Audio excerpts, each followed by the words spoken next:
Ayan guys, good morning to nandito na naman tayo sa bukid. Ayan.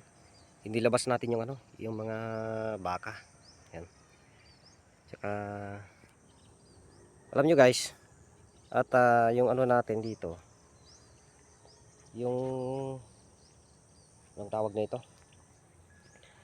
Pinainom na natin yung yung baka. At diyan na lang natin mamayang tanghali na lang natin ipapasok diyan sa loob. Nagdala tayo ng timba at tubig. Kaya pinainom na natin dyan para hindi na natin hihilain papasok pa. Ayan.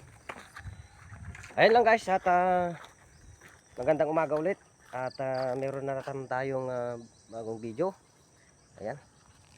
Para mamamaalam na muna tayo. Ayan, magandang umaga.